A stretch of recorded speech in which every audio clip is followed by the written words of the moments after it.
Ladies and gentlemen, hit subscribe right now. Share this segment everywhere. It'll last longer than 3 or 4 minutes, obviously, but I'm going to explain to you within the next 4 minutes. The first 4 minutes of this segment, I'll do something I don't usually do and explain exactly what's going on between Rand Paul and a revered expert who was potentially caught in a lie. To my super chat, thank you. I appreciate your support very much. I don't have $20 million in venture capital funding, so to my super chat, thank you. Eric H526 and Luke St. Martin, thank you so very much for being amazing moderators. Here's the issue. Under oath, a revered Dr. Falsey testified and told the world that money... Ebrey! Thank you, Ebrey, for starting it off. Ebrey, thank you! Thank you, Ebrey. A revered expert and a renowned medical doctor in Congress stated categorically that money from the United States government during President Obama's administration, and also it was renewed under President Trump's administration, ringing constitutional. That's what I'm talking about. Thank you so very much, Ringin Constitutional. I'm so kind of you and Ebrey to start this off, and Ringin, thank you as always for starting it off and your generosity, and Ebrey, yours as well. Thank you so very much, gentlemen. Thank you. Ebrey and Ringin Constitutional, thank you. What happened is Falsey stated one thing based on semantics or the definition of a type of research, and Rand Paul looked at that definition and said, you actually funded the type of research that you are denying ever happened. You basically funded the type of research that you have stated under oath was not funded. What Falsey is saying is that research does not fit the definition of what you're accusing me of. And so now we're mired in semantics and the definition of words and the meaning of certain types of research, or the definition of certain types of research and the meaning of words. This is a semantic argument because oftentimes when Democrats or when these revered and esteemed and renowned experts, when they get caught in a lie, what they do is they then retreat within they retreat within the meaning of words.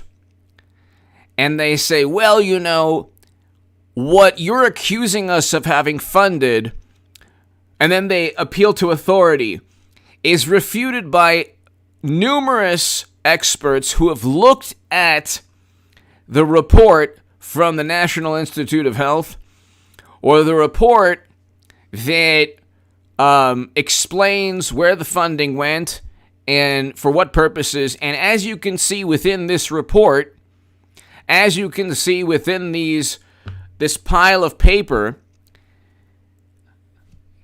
the funding did not go to what you're accusing took place. The funding, the money, the taxpayer dollars did not go to the type of research that you're accusing numerous scientists of conducting. The problem with what Falsey did is that it's easily refuted by other experts who say, even if, because what he did was basically so Ebrey and Ringin Constitutional, I can't thank you enough. Thank you so very much. Thank you so very much for starting it off. What he did was essentially, imagine if the CFO or the CEO of Enron said, look, I have this balance sheet right here, and there's a whole bunch of qualified experts who agree that we're actually making a profit and we're not lying about the data. as you can see, we're not lying at all. Well, how do I know? Because I'm holding a bunch of papers right here. The interesting thing, though, is that the definition that Rand Paul is utilizing is actually the definition from the government body that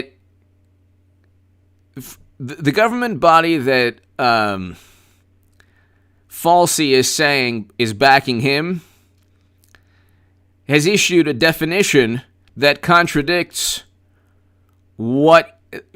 his testimony. What took place was very likely there were either experiments and research that inadvertently or directly led to a global catastrophe. Inadvertently or directly. It's possible that this took place. In fact, it's quite likely. And if that's true, it absolves President Trump of blame. First of all, you can't blame Trump anyway. The people who were blaming Trump for last year and this global devastation are the same people who wouldn't have listened to him anyway. Let's say he went back in time and said the exact same things that Falsey did, which, by the way, are all over the place. His emails and his public statements, just like Madam Secretary's emails and public statements, just like Hunter's emails and public statements, just like Debbie Wasserman Schultz's emails and public statements, say one thing, and then privately, and then to the public, say another thing. It's completely what's taking place, ladies and gentlemen, is a massive public relations battle. Because if President Trump is right about the origins, and if President Trump is right about President Obama's administration, and if President Trump is right about his foreign policy towards the largest country in the world that he imposed severe tariffs against, and by the way, Biden has not reversed those tariffs. If President Trump is right, then they can't accuse him. They shouldn't be able to accuse him of everything anyway. But in their minds, all of this happened under his watch, and you know how it goes. It happened under Falsey's watch also, but they don't care. It happened under Cuomo. I mean, if they can prop up Andrew Cuomo there was this manufactured reverence. He was one of the worst, if not the worst governor in the United States of America. He wrote a book on leadership lessons, okay? He then is responsible, even Democrats in New York say, he's responsible for putting infected people into nursing homes. And, I think around a third, according to the CDC, a third of all the lives lost were in nursing homes. And 80% of all the lives lost, according to the CDC, were over 65 years old. And almost always there were underlying health conditions. Okay? The problem with what media, and especially media, but the Democratic Party, the problem what they did, and they did this with the $1 to $2 billion in property damage also, they extract political benefit and utility, and they gain every ounce of political momentum.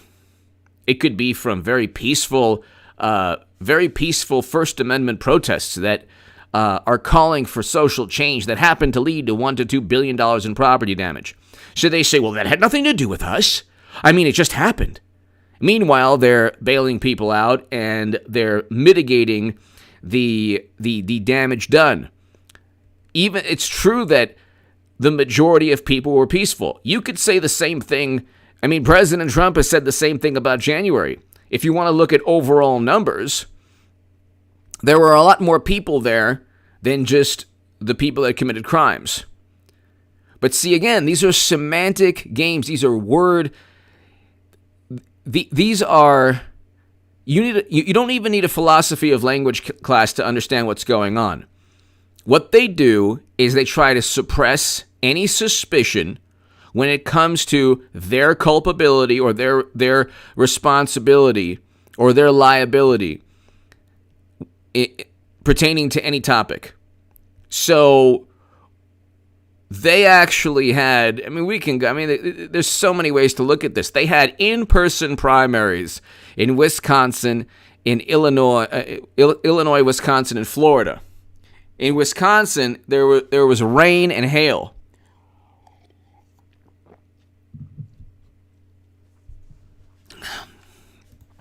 They didn't go through the post office. They had it in person. But of course, it's oh my God. Safety, science, safety. We need to run November in a completely different manner than it's ever been run. Even though during the Democratic primary it was business as usual, you better believe they're not going to bend over backwards for any of their alleged value system or reverence when it comes to scientific or expert advice. Like, it's interesting, they never asked Falsey what he thought about the Wisconsin primary where people were waiting in line outside in the rain. They're okay with that because if it means kicking Bernie Sanders to the curb, they'll do it. But the reason they revered or gave this voice to Falsey or Avenatti or Andrew Cuomo, anyone they can use as a foil to President Trump, they'll utilize. They don't really care about the person's qualifications. They care about, everything else but the person's qualifications. Samuel Stafford! Samuel Stafford, thank you. Thank you, Ringen Constitutional. Ebrey, thank you. Samuel Stafford. Well done, AJ. Keep going. Thank you so very much, Samuel. Greatly, greatly, greatly appreciated. So kind of you as always. And Samuel and Ringen and Ebrey and everyone here, I think that the best is yet to come because 2022 is, I wouldn't say around the corner, but you could see it. Just go to the mountaintop and you could see 2022. It's going to be a completely different ballgame. You'll have Trump Republicans take over the House. You'll have impeachment of our beloved President Biden. That impeachment's going to take place. Because the primaries for 2022 are going to be fantastic. I mean, you'll have never Trumpers voted out of office. Unless they're like in the bluest of blue states. But Samuel Stafford, thank you. I can't thank you enough. Samuel, thank you. And Ringen and Ebrey, thank you. But Samuel, thank you again, Samuel, so much. Thank you.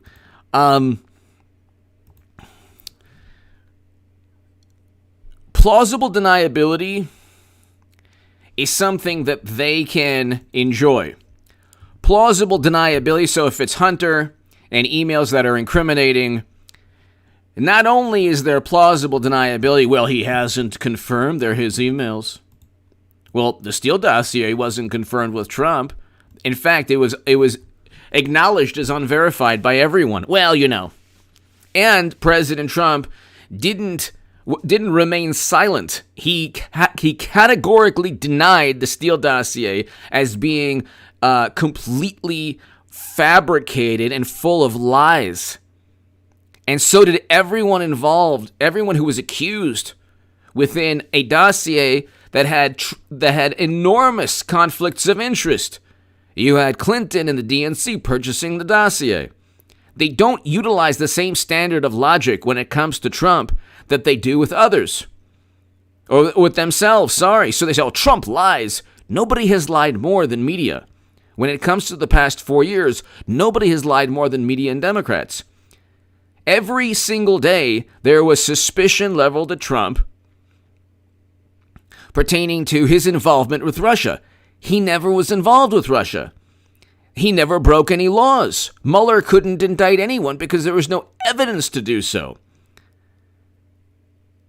then they say, I mean, you could talk, I mean, every allegation leveled against Trump, oh, he caused January. Well, then why didn't the Attorney General and the mayor of D.C. level charges at him?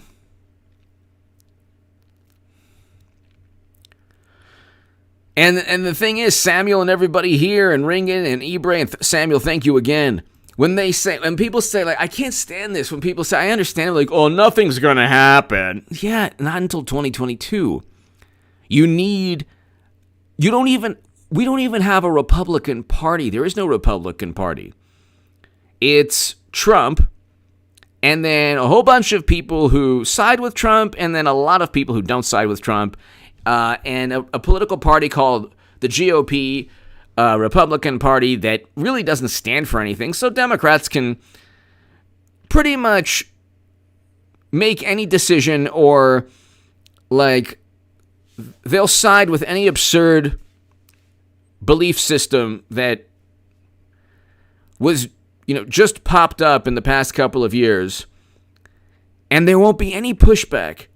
I mean, in the Senate, yeah, you'll have Mitch McConnell in the Senate, but that'll be more along the lines of a budgetary dispute. That'll be more along the lines of, legislation, like the infrastructure bill. You don't have Republicans defending Trump in the manner the Democrats defend Biden. And you have all of media leveled against Trump. So when President Trump says, hey, this was a gift from another country, it wasn't my fault. I didn't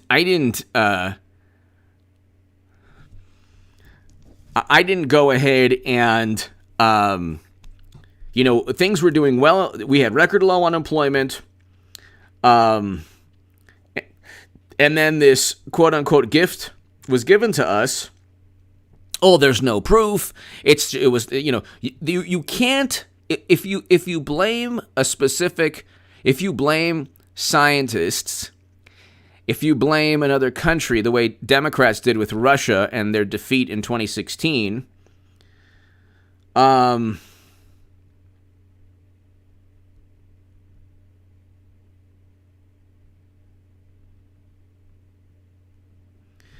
If you can blame others if you're a Democrat, if you're the media, but with Trump, they don't give him the ability to say, hey, wait, this wasn't my fault. I didn't do this. Like they'll say things like,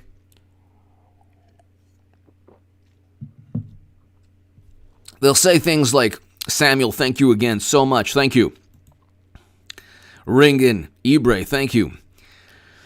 They'll say things like, well, he called it a hoax. He didn't call it a hoax, but let's say he did. Let's say Trump called it a hoax. They don't listen to him anyway. They don't listen to anything he says anyway, and everything he says, there's this instinctive reaction, this visceral reaction, where they will say the opposite. Anything he says, they'll say the opposite. So, or they just won't believe him, and they'll call him a liar and disregard anything he says anyway. So what's the difference? If they're so concerned that he downplayed everything, and this is another, they live within this emotional fantasy world where if you don't display the required hysteria or the same apoplectic maniacal reaction or feelings that they exhibit, then it's a big problem and you shouldn't be listened to because he downplayed it. He was telling everyone it wasn't a big deal. Of course that wasn't the case.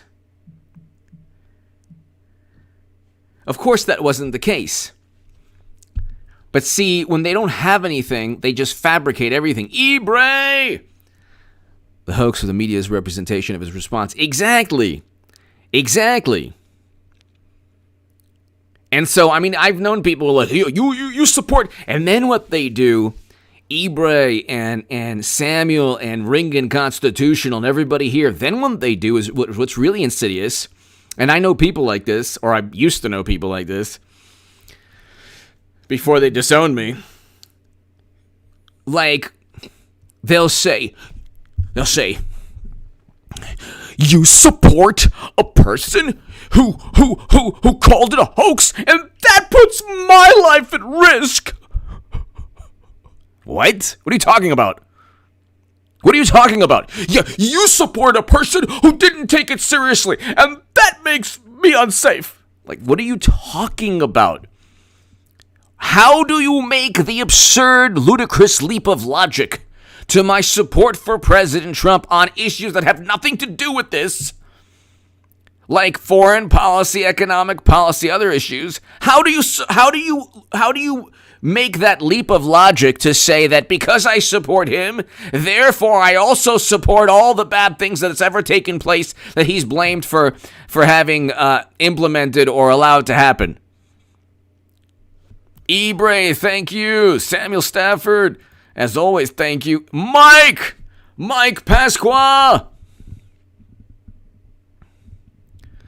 Derek, you are right. Right now, the DOJ is probably not going to do anything. In 2022, though, let's put it this way. You really don't want to be falsy at this point, because if you look at the track record, Eric Schneiderman, Juicy Smollier, Kathy Griffin, Michael Avenatti, you don't want to be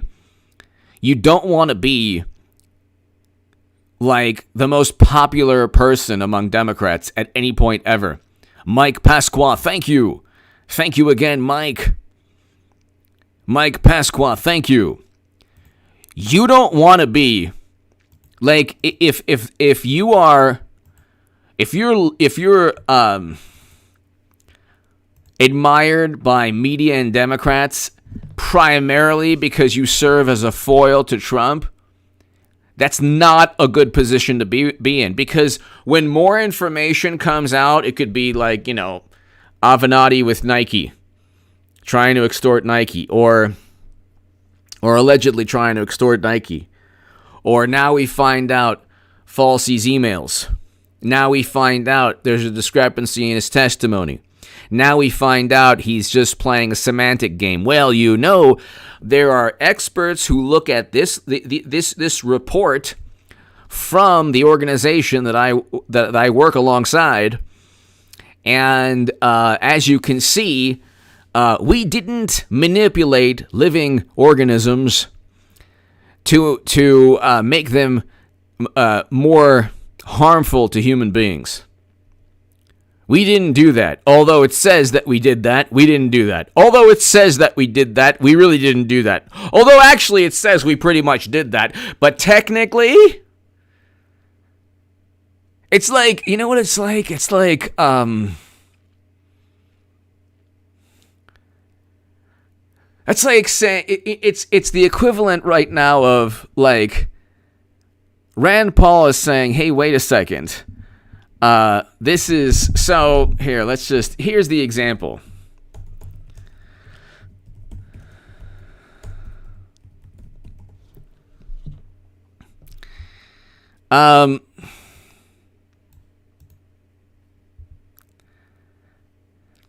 It's like saying, dinosaurs are reptiles, okay? So you could say, like, a crocodile. So if a person said, you know what, a crocodile is basically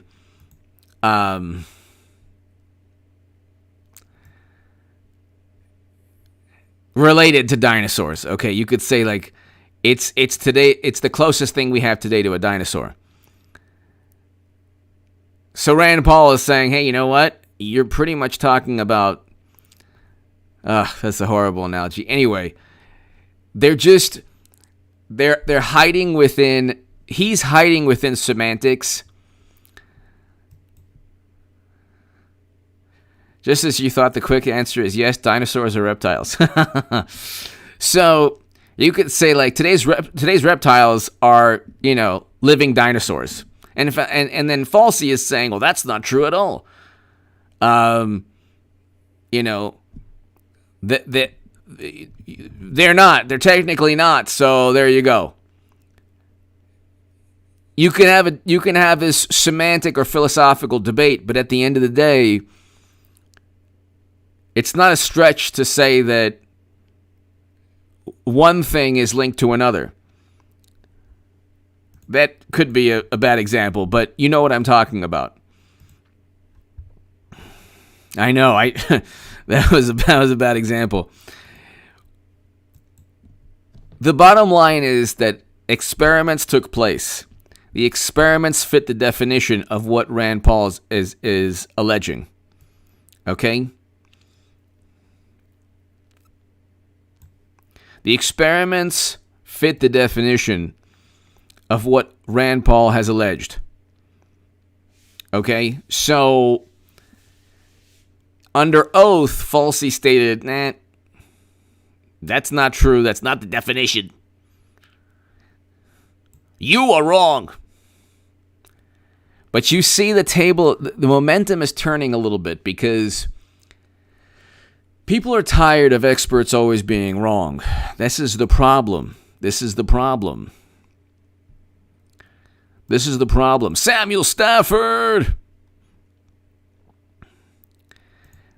People are getting tired. Like, if you continually demand blind obedience and allegiance, which is what the Democratic Party demands from its voter base all the time. But if you continually demand allegiance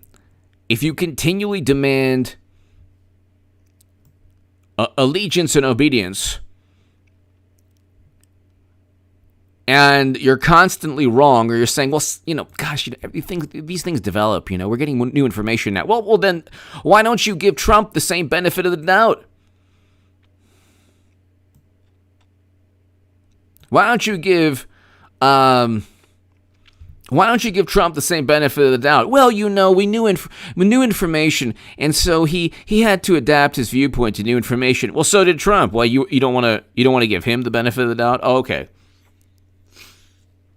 You'll allow these experts to state categorically, you must do this, and if you do this, we will eventually survive this horrible, horrible global crisis.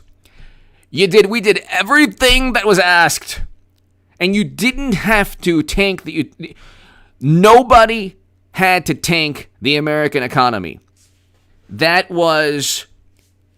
did not help the country or anyone. And then what they do is they say, cases are up. Well, how many people survive? They don't talk about survival is up. They don't say survival is up. Everything is hyperbolic and extreme rhetoric and fear and as much paranoia as possible. So when the responsible, when experts tell lawmakers, oftentimes, almost always Democrats or Republicans who have no spine, do this, do that, tank the economy. It's for safety. They just blindly listen, ignoring any dissent and calling anyone who disagrees, whether it's about a certain treatment, whether it's just agreeing with Trump on something, anyone who disagrees is, complete nutcase and, shouldn't be listened to. And, a study pops up immediately showing, oh, yeah, well, this vantage point is wrong. We found this study.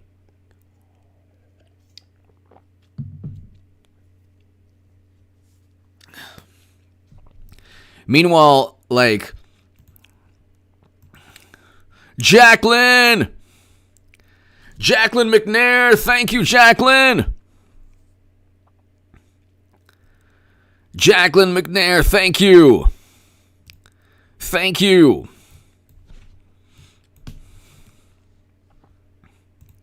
Thank you, Jacqueline, greatly appreciated.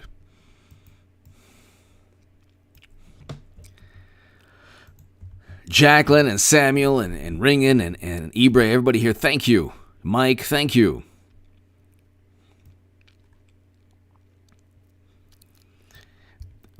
What they do is media. What media is, and you see, like, there's even a Washington Post. Let me just show you the Washington Post. There's one reporter that actually has a good deal of integrity. Washington Post, Josh Rogan, Falsey was wrong about denying NIH funding.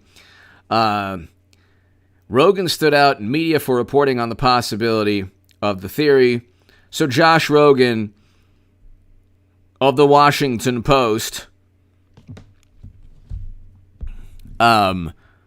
agrees with Rand Paul, or at least, backs Rand Paul,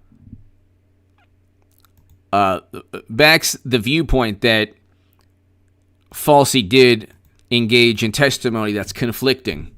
Whether he did so on purpose is a different story. But see, again, you're talking about people who run bureaucracies. These bureaucracies, the worst thing to happen to global health is the reverence or the allegiance to bureaucracies. Because not everybody has the same condition. Not everybody has. It's like when they talk about cases, they don't talk about the ages, the age range. When they talk about people who lose their lives, what age are they? What's their condition? Are there any underlying or secondary conditions or, underlying health issues? Pre-existing conditions. You don't get any of this information. You just get CNN like, fear, continue being afraid. Only we can navigate the treacherous waters. We take it seriously. This is a serious issue. So you know what? Do things that make no sense at all and that have proven, not to really work at all, or that have like the flimsiest of data backing them up. Just do this all over again. So you just have a whole bunch of we have the most unintelligent experts who've ever lived. Samuel, thank you. Jacqueline, thank you again. Jacqueline, thank you. Ibre, thank you. Mike, thank you.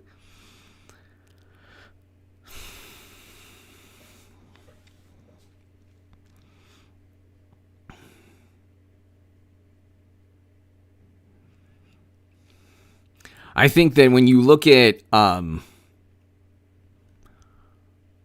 when you look at Rand Paul, one question you should ask yourself is why is there only Rand Paul and Ron Johnson? What are the chances that Mitt Romney, Liz Cheney, Kinzinger, and others actually agree with Rand Paul? I'll tell you, they probably do agree with him. They probably do agree with him to a certain extent. You think they'd ever defend him in the open? No. This is the problem we have when people say, nothing's going to happen. Nothing's going to happen because you don't have there's no Republican Party. Right now, and this is not going to last forever, Democrats think that their biggest adversary is Trump. Well, that's not the case. Their biggest adversary is actually the Republican Party, but the Republican Party has evaporated. There is no Republican Party. I beg to differ. I'm alive and well, and I'm fighting the good fight. And let me tell you something. If you think the Republicans aren't around, you've got another thing coming. I'm Mitchell McConnell. I'm a Republican. I love moonlit walks in the park. And I love to bake cinnamon crisp cookies. They're so moist and good to eat. Mitch McConnell out. There's no Republican Party. Chris, thank you. Ebre, we take this seriously, he said, as the most exactly. At the most massive exactly. We take this seriously. And if you notice,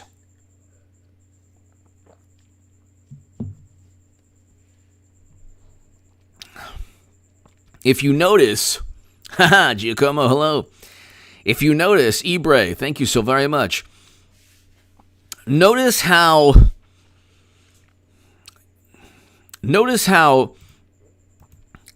all of this, there's just one goal. There's one goal. It is trust us, don't trust Trump. That's why the White House is going and telling Facebook, hey, this is disinformation. It is not the Oval Office's responsibility to tell Facebook anything about information. They regularly engage in disinformation every press conference. They said the same thing about Trump. Look, Trump, he engaged in hyperbole, perhaps more so than other presidents, but he was more truthful. He was spot on in terms of suspicion about how this all started. He never worked with Russia, so he told the truth there. He never pressured Zelensky. He never, and President Zelensky also stated, Trump never pressured me. So what did he? I want to know what he lied about. He didn't lie about the pandemic. That's like saying falsely and others lied. He found out new information, and that's apparently the scientific method now. Science. We were wrong then, but you should listen to us now. We found out new information. Okay. Every time, see, the difference is that Trump doesn't care if you vote for him. He doesn't even care if you listen to him. Democrats are petrified if you listen to another viewpoint. They're petrified. It's become a religion, like I'm telling you. It's become like Trump was not the governor of New York or the governor of New Jersey, and God bless the people of New York and New Jersey. They were the hardest hit. They are run by Democrats. Go to the New York Times statistics. The New York Times statistics have the worst outcomes in blue states. I didn't make that up. 7 of the top 10 states with the greatest number of lives lost are blue states. The top 4 highest per capita rates are in blue states. Someone should have told that to John Solomon. Or no, sorry, John Solomon is awesome. Jonathan Swan at Axios.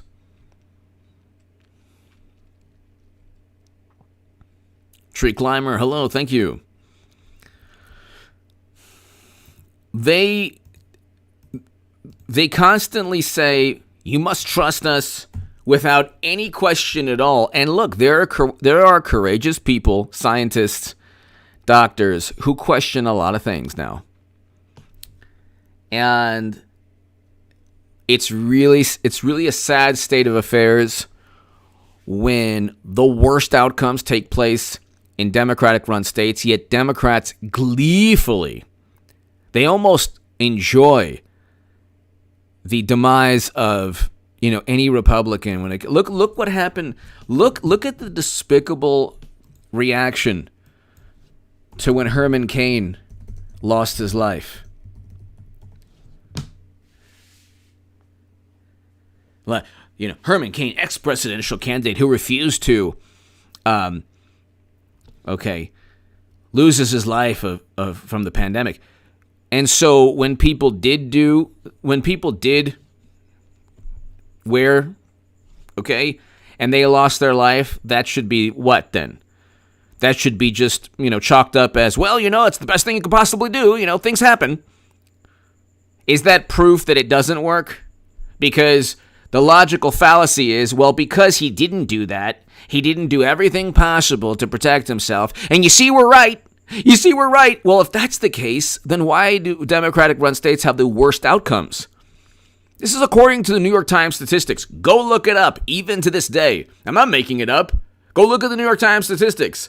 I checked last week, the top 4 states are Democratic run, all Democratic run. New York and New Jersey being the highest per capita rates. And don't talk about population, because there's greater population in Texas and Florida, and they have lower per capita rates. And I mean, the hardest hit state in the country was New York. It's only Democrats. But you don't see Trump, or you don't see, I mean, they say Trump is such a mean person. You don't see Trump reveling and, you did this and that happened. Ooh, didn't work, did it? You don't see that. You don't see, how you like, you're suffering, aren't you? Well, guess you shouldn't have done all those things that the experts said to do. They don't do that. But DC, look, the Reuters, Herman Cain, ex-presidential candidate who refused to lose his life from, and that's like one of the nicer headlines. If you don't listen to them, they want you to perish. Like, they are gleefully waiting. Suffering to them bolsters their argument, because they don't run on logic, they run on emotion. If they ran on logic, they would say, okay, well, we actually preside over the worst outcome, so I guess we don't have a leg to stand on when it comes to telling people what to do. But they don't. They get away with, like, when President Trump's brother died, they say, he's such a bully, he's such a mean person. Wrong, Trump.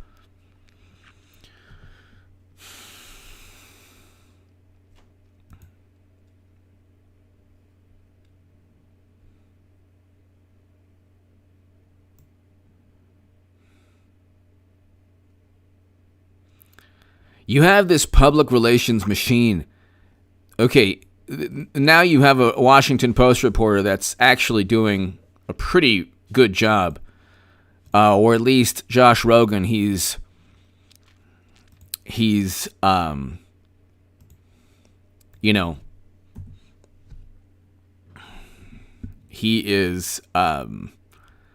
backing what Rand Paul has stated. This is the worst. Paul Bartlett, thank you as always. We have the most unintelligent experts of all time. Here's the issue too. I don't go to a podiatrist to advise me on stocks. I don't go to an ophthalmologist to fix my car. I certainly don't go to Falsey to find out what we should do with the economy.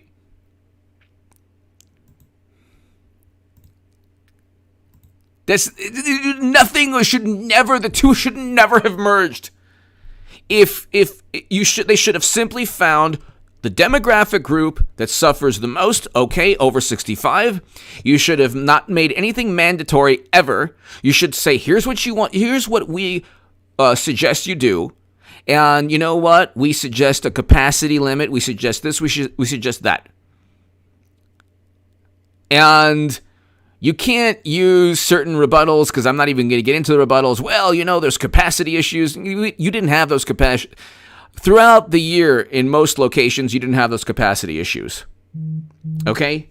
Throughout the year, in most locations, you didn't have those capacity issues. Also, do you know how many people the past year either didn't get cancer treatment, didn't get surgeries, had to postpone surgeries, didn't get preventative treatment, started drinking alcohol? You know how many people did that because they were bored, which is a horrible thing to do. But if you're stuck at home, not myself, but a lot of people, like alcoholism, depression, we have completely tanked our society. And what is the rate of survival? See, I have to speak in this long-winded manner because, but all of it, it was like a locomotive. All of it was to derail Trump and to blame him for everything. And now Democrats and media just can't, they can't shake it because they see it as this political tool where they can wield influence and power, and they can't get over it. And people are are slowly having enough. Like the sheriffs, God bless them. God bless the sheriffs in Los Angeles. God bless them. I'm a huge proponent of law enforcement in Los Angeles, the California Highway Patrol. I'm a part of the 1199 Foundation, the LAPD, and the sheriffs. God bless them. And I'll just leave it at that. You can look it up. But God bless the sheriffs in Los Angeles. I mean, they took a stand. They took a stand. Well, the top sheriff took a stand, and the entire organization took a stand. That's good. That's good. You have these people who are like, what did this organization say? Okay, that's it. That's it. Hundreds of thousands of people, listen right now. Hundreds of thousands, it doesn't matter. Your life is back on track, so what? Do it for the greater good. But I just got my life back on track. I just want to work. Sorry. Oh, everyone's doing it, I did it too. Everyone's doing it. And if you do it, well then you can have society back. Oopsie, there's this new Southwest Airlines. Can't do it. Again, we're going to shut it down. Shut it down yet again. That's coming too, probably. And then Democrats will be like, gosh, that's just what we got to do. Because they get this warm feeling inside when they're forced to do something by the government or local or state government. It's like, well, this must be what I have to do to benefit the world. It's like, well, actually, it could actually be counterproductive. Just because your political side is doing it doesn't mean it's right. Does Trump like it? No, actually, Trump wants you to live your life and be able to breathe and respire and, have a good life. No, thank you. No, thank you. You learned in the 80s, too. Like, everyone's doing it, man. Those commercials? Remember those commercials? I learned it from you, Dad. Those are old school commercials. At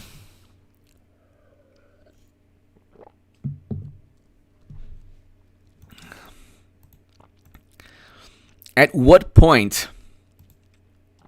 Here's my question. And Samuel, thank you so very much. Everyone here, thank you. To my super chat, thank you tonight. Thank you. Here's my question. At what point do you stop trusting experts? When they shut down American society for the 50th time, like the 49th time, it's like, well, we're bartering,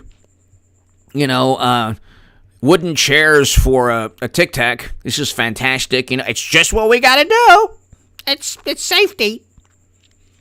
At what point do you say, like the 50th time, maybe they're always wrong and they're just doing things arbitrarily, just to be able to say, well, if you engage in this behavior, it's science-y. Instead of just allowing society to function and allowing people to live their lives and to protect themselves in the manner that they see fit. But then they say, well, if you don't all do all of this at once, people are, taking chances. All throughout Los Angeles, all throughout every major city in the country, you had basically the equivalent of speakeasies all last year. To such an extent that the mayor of Los Angeles said he was going to shut down power. Because you'd have these mansions all throughout the city being rented out that had parties with people completely taking chances. So the mayor said, gosh, they're not listening to the statewide mandate. So, and then you had, whether it was Newsom or Pelosi or Whitmer or other people, They don't even abide by their own protocols. They don't even abide by their own protocols. It's unbelievable. They don't even abide by their own protocols.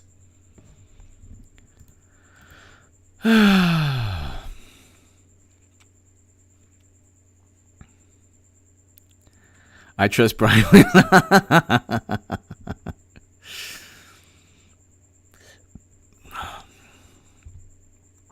It's pretty, Chris, hello. Thank you. I actually very honored. I had Rush Limbaugh share one of my Federalist articles on his radio show 2 days in a row. Chris, thank you. Real news at Goro. So I'm gonna pretend not to lie on top of lying. Yeah. That's what the thing is, they can get, thank you, Real News, they can get away with, there's no pushback from the Republican Party. It's just Rand Paul. It's just Rand Paul and Ron Johnson. And you have like Stephen Colbert, when Jon Stewart is telling him to his face, hey, look at the massive amount of evidence here.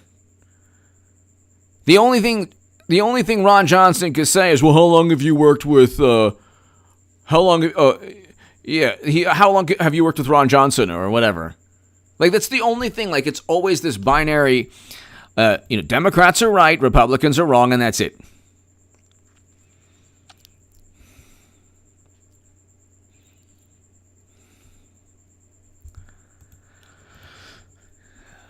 I think that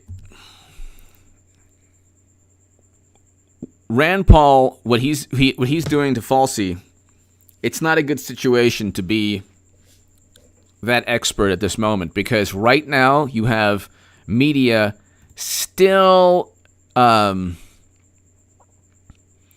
you have media still going to bat for him.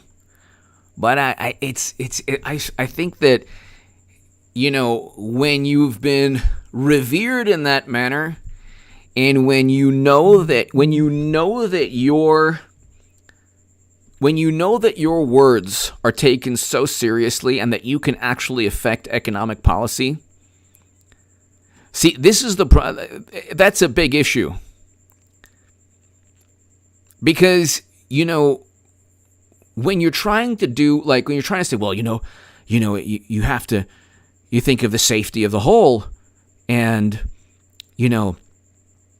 if your rights or your liberties or your convenience is infringed upon, so be it. Well, then, we have an obesity problem in this country.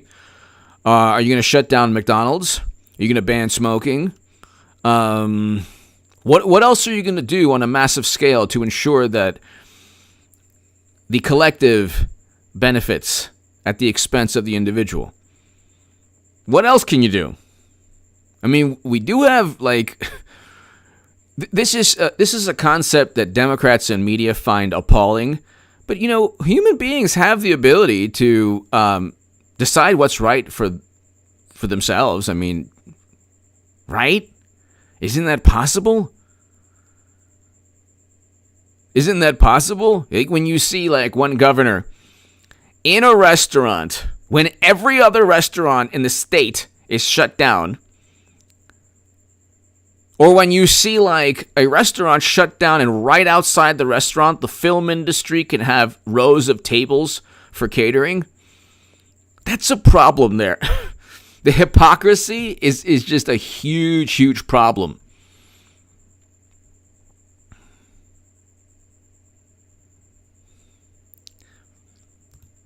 Samuel Stafford, thank you again. It's a huge problem. It's a big problem when it is a huge problem when you say, trust us. You are ending people's lives if you don't trust us. Just as what Biden said. oh, well, Facebook is ending people. Like, people are losing their lives because of Facebook. It's like, no, they're not. Even the most basic questions cannot be answered categorically. Everything is answered within a legal definition. Well, the available evidence shows. Everything is legalese.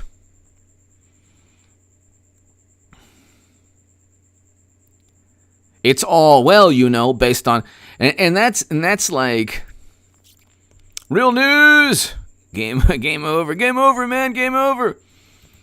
Remember Aliens 2? Aliens 2 is one of the great movies ever.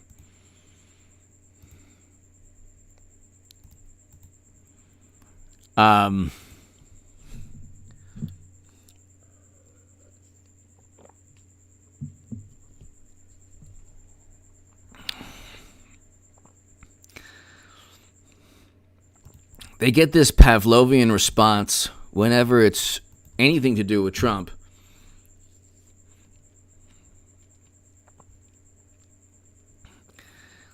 And so they will actively work to oppose Trump even if it undermines their own interests or the interests of others. If it harms society in general, they don't care. As long as Trump doesn't get the W.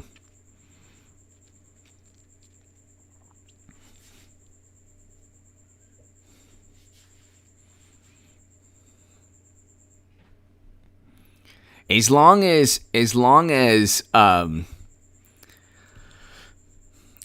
Trump isn't, as long as they can say that Trump is wrong, that's all they're fine with that. Even if, like, it's interesting too because, like,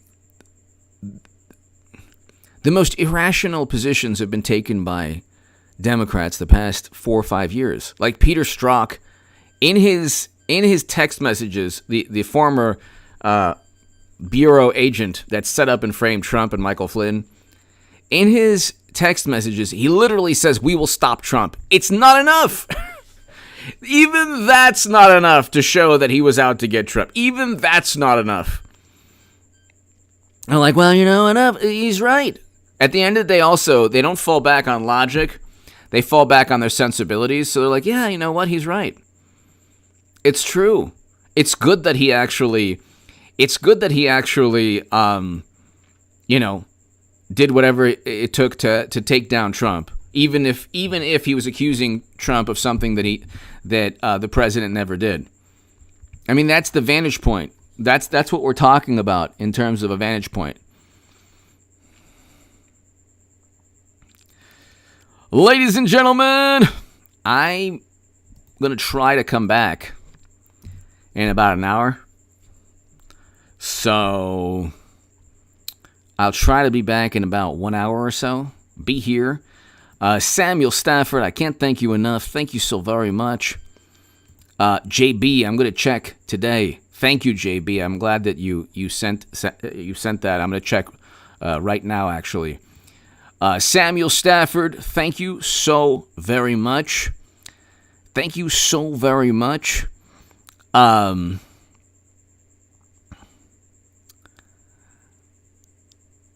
Thank you. Hello. Samuel, thank you. To my super chat, thank you. Thanks, everybody. I will be back. Please, everybody here, please be back. Hopefully in about an hour. So, Chris, thank you. Hopefully in about 1 hour. I should be back. Be here in 1 hour, ladies and gentlemen. Thank you so very much. Samuel, thank you so very much. Ring and Constitutional, everybody here, thank you.